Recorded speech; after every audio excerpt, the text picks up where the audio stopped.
My name is Sergey and I've been climbing for about 6 months now. This video is a summary of my experiences and what I've learned within these 6 months as a complete beginner boulderer.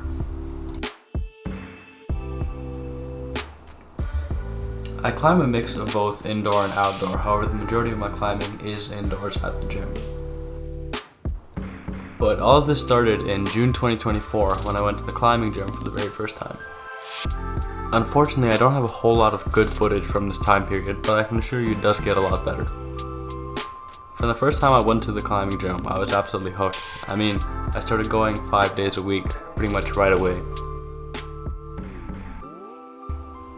Within a week, I knew all the hold types, and I started watching Magnus Midbow and Alex Megos religiously.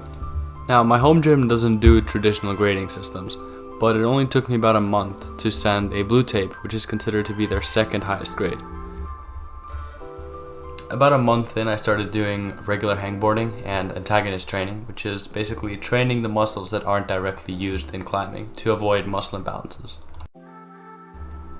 At this point, I started climbing on an established routine. In hindsight, this was a little bit of a mistake, as I should have found a reputable program that's been tried and tested rather than trying to come up with something myself.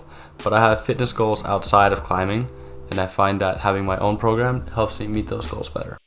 By the way, board climbing is a great training tool, and lots of pro climbers will back me up on this. It'll be really hard starting out, you'll feel really heavy and you won't be used to the holds, but it gets better.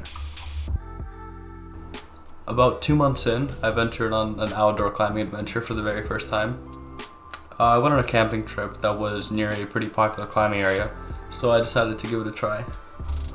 This is actually the first outdoor boulder I ever sent. I think it's a V2, but it's a really fun one. I really loved outdoor climbing. The consensus-based grading gave me something to work for. It's nice to be out in nature, and there's just something about climbing actual rock instead of plastic at the gym.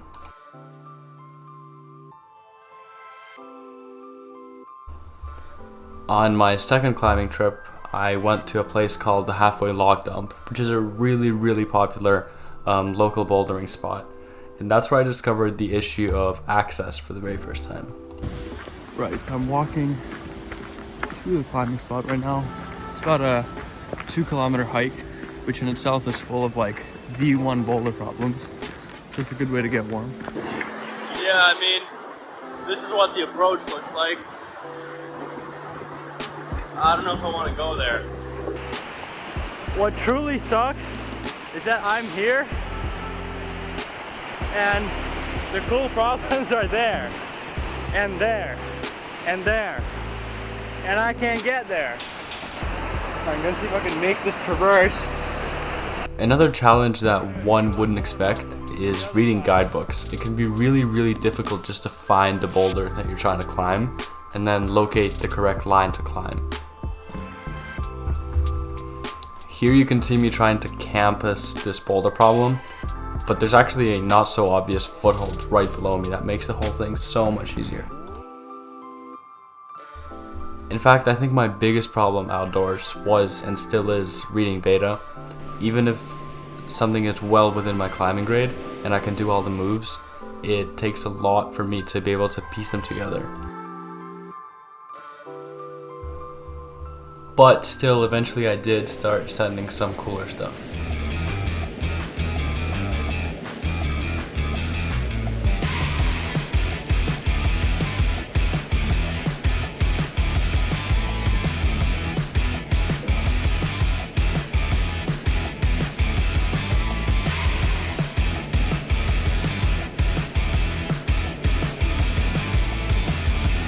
Whenever you climb, make sure that you figure out how to get down before you figure out how to get up.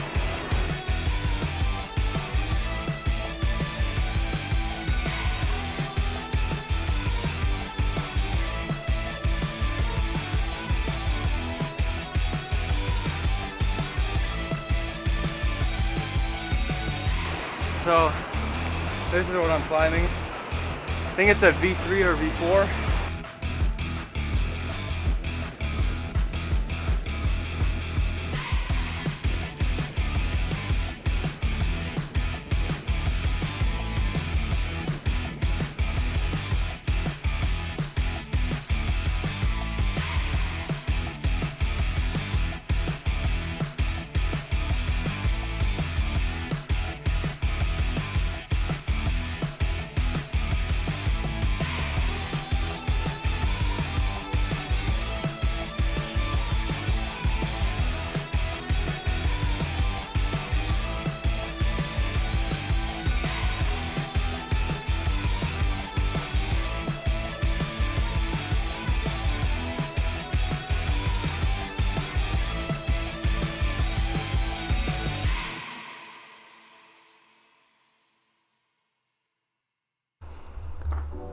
The same week that I set my first outdoor V4, I also set my first indoor V6 and a black tape at my gym, which is considered to be their highest grade. Surprisingly, I still haven't gotten injured, and hopefully I won't anytime soon. And I attribute this to the fact that I discovered the importance of stretching very early, and I've been stretching for at least 10 minutes at the start of every session.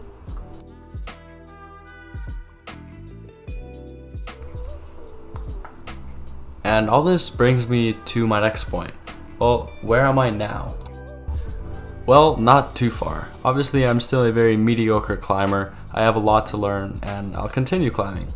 One of the things I obviously need to work on is my footwork. If you've been paying attention, you'll notice that I tend to let my feet dangle when they really should be doing something. And I also tend to bounce my feet a lot, and I think my footwork is currently my biggest detriment. Now, the elephant in the room, cost. Climbing can be an expensive hobby if you make it expensive. But a cheap pair of shoes that'll last you at least 6 months can range from $70 to $150, like $30 for some chalk and a bag. And as for crash pads, you can rent them. I recommend just spending the money and buying crash pads right away, because you'll end up spending way too much money on a pad that you don't own anyway. That's it. Hopefully I'll have some more updates to post soon, and hopefully you learned something for yourself as well. If you'd like to follow along, I'll leave my Instagram in the description. I post some regular updates there.